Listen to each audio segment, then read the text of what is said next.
Good evening and welcome to the New Mexico Philharmonic's Wednesday Night Live. And tonight I have the pleasure of speaking with the composer and teacher, Michael Mauldin. He lives in Albuquerque and he says that he moved to the New Mexico for the space, light, and timelessness. In 1980, he was recognized as the USA Composer of the Year by the Music Teachers National Association.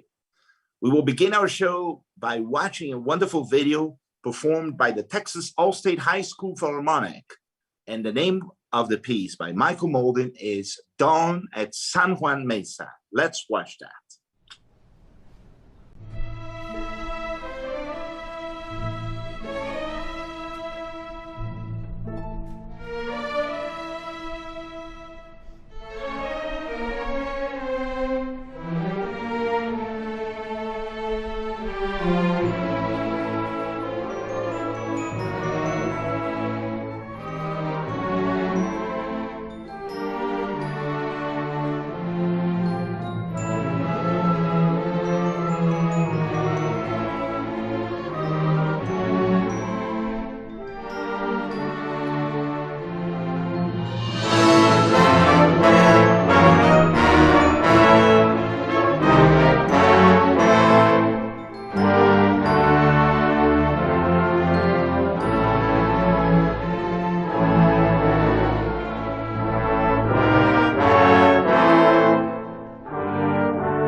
And here's my guest for tonight's show, composer Michael Mauldin.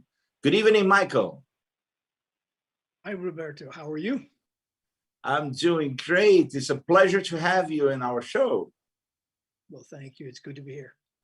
So, Michael, you came to New Mexico for its space, light, and timelessness. Tell us about that and how did you become enchanted with this land? Oh, well, it started long before. I didn't move here till 71, but as a kid, my parents brought us up to Ghost Ranch back when I was like 12 and 13 for church conferences. And I'm from Texas, and I had never seen this kind of geography much. And I just fell in love with it. It was the most incredible thing I'd ever seen. And I actually nearly ran over Georgia O'Keeffe once. I was playing hooky from Bible study, and I was running in a ravine, turned a corner, and here was this rather strange looking, sort of masculine looking woman with this big sun hat, and she was painting, and she calmly said, "Good morning, young man." I said, "Hello," and ran off. I was startled, as a kid. And of course, I'd never heard of her. I didn't know who she was. And it was until many years later, I thought, oh my gosh, I wish I had paid attention to what the painting was, because then I could have said, you see that little blip there? That's me. Was that in Santa Fe? Oh, it's up at Ghost Ghost Ranch. Ranch. It's up north.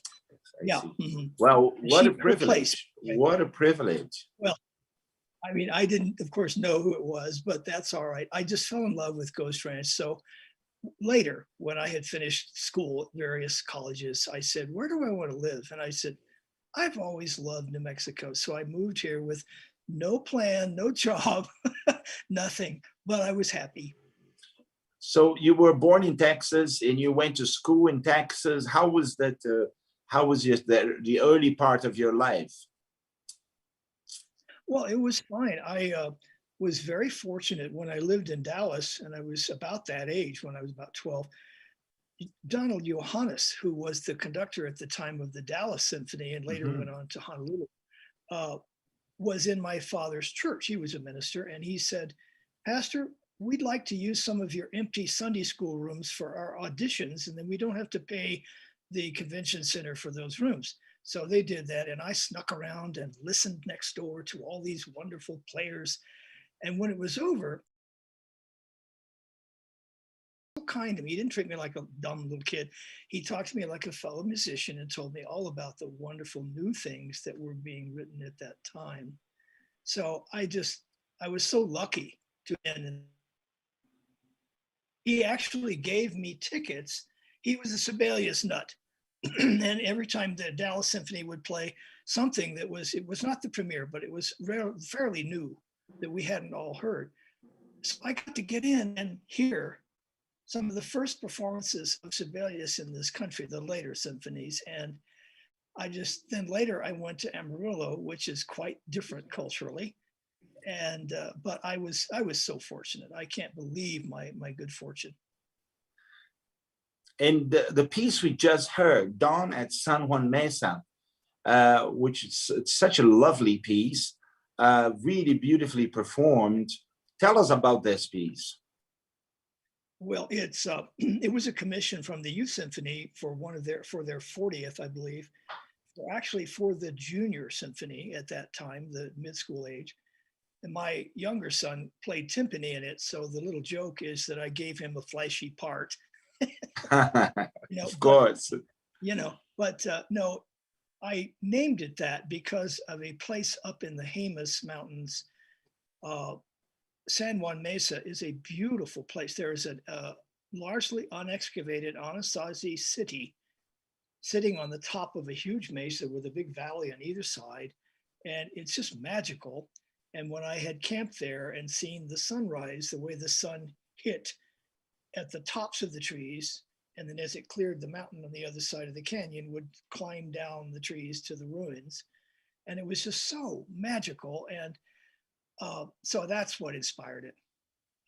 It sounds wonderful, and the next video we're going to watch, which actually is only an audio version of your Fajada Butte from Enchanted Land. This is a piece that was commissioned by the old New Mexico Symphony. Tell us about this piece that we're about to listen to.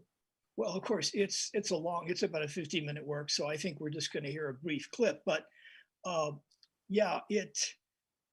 Takeda was the director at that time, and he wanted to commission something, and so he asked. I guess it was because of a gift, actually, from Joel Scott's mom, the horn player's mother. She gave a gift specifically for this commission, and it was really a wonderful thing. But it was inspired by my long fascination with Chaco Canyon, which is a very strange but enchanting place. And this was right after the discovery of the so-called sun dagger on top of the butte, which was an ancient astronomer's tool, essentially.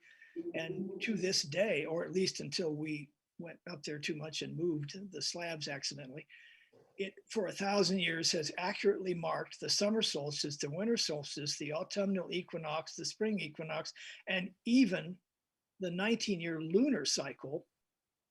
And it was all a noonday marker, which is astounding. And it's accurate, or it was accurate. Just a really incredible accomplishment of the Anasazi. And of course, they probably used it for practical reasons so they could predict their growing season. It's a difficult climate to grow anything in, but Mhm. maybe also religious reasons. The high priest wanted to remain impressive, so they could say the sun will stop moving that direction in 2 days and go the other way. Well, let's listen to this short fragment from Michael Mauldin's Enchanted Land. And this is performed by the New Mexico Symphony Orchestra, conducted by the composer himself. No, I'm Let's sorry. watch that. Oh, the one from the record. Yes, you're right. I thought you meant the premiere. You're correct. This recording was I conducted them. Yeah. Let's listen to that.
Michael, that sounds really gorgeous and reminds us so much of the landscape of New Mexico. It almost sounds like the movie music that could be composed for the movies. Do you have that feeling of soundtrack, or almost that type of? Were you looking towards that kind of music? Well, yeah, it's definitely meant to be accessible and cinematic, and I was just so overcome with the beautiful, large, open setting that place makes. And the Butte is sort of like a pre-constructed temple. It sticks up in the middle of this canyon, and it's just very dramatic. Wonderful. Now, I know that another passion of yours is teaching music. Tell us a little bit about that part of your life as a music teacher. Well, it's a joy, just a joy. I actually got into it quite by accident when I was in high school. A friend of my father's had two sons he wanted to have me teach piano to, and I thought, what? I don't want some kid playing on my piano. But I did, and it turned out to be so much fun that I'm still doing it. And of course, teaching voice and theory and orchestration and conducting and all that. Come on, even Mozart and Beethoven taught, right? Oh yeah. But I really thoroughly enjoy it. And in fact, I had to move a student in order to be here for this. But they are so fun to watch. And I've done it now for, well, almost 50 years I've been teaching. And you swear you get to the point where you can read their minds, and they are very many times, except maybe when they become teens and they start being a little more protective about what people think of them, but they are very free with telling you what they really think. Yes. And sometimes you feel like, Especially nowadays, oh, that well, they are encouraged to speak their minds and yes, just, and not to really treat the teacher as someone different, right? But they speak to you almost as an equal. well, and of course, I know you're not supposed to be their friend, but it doesn't mean that you can't enjoy each and every step they take. And I think since they're with themselves every day and they're changing so rapidly, they don't notice it, but I do, because I only see them once a week. And all of a sudden, like today, I had a little kid and he was seemingly upset with what he failed to do that I had asked him to do. And I said, do you realize how much better it is what you did this week than last week? Oh, really? Wow. But that's the joy of it. That's why we teach. Well, you must be a great teacher and really great guy. So I'm sure your students appreciate that. Well, thank you. Now, we have one last video to watch. And with that, we are going to close our show tonight. So I want to thank you, Michael, for joining us tonight and participating in our Wednesday Night Live. Thank you for taking the time from your teaching and your composing. I truly enjoyed getting to know you and a little bit of your work, because you wrote numerous works for orchestra, choral music, chamber music, and I'm looking forward to getting to know more of your work. Well, thank you. Thank you, everyone, for joining us tonight. And next week, we will be celebrating 1 year of the New Mexico Philharmonic's Wednesday Night Live. Can you believe that? 1 year already. So join us next week for a special celebration show of our Wednesday Night Live. And now we will hear another wonderful work by Michael Mauldin. He was going to tell us a little bit about that. It's called Mountain Winds. And from that, we will watch the fourth movement entitled West. Michael, tell us, this is a chamber piece for which instruments? Yeah, it was originally commissioned many years ago by the ensemble at Santa Fe for flute, oboe, and harp. They wanted a nice long 4-movement piece. And it occurred to me that I had been recently visited a spot up in the mountains that I had been to every season of the year and felt the wind coming from each direction, as if somehow I was feeling the spirit of the land and the people that lived on it coming to me from each different place. So, of course, the 4 movements are north, south, east, and west. And this is the 4th movement. And it's very accessible, upbeat, the way we think of the West. Right. But this group, Australis Chamber Ensemble, heard it on a CD and they said, we'd like to do that with flute, piccolo trumpet instead of oboe, and harp. And at first I thought, no, that's a little strange, but I loved it. And they play so well.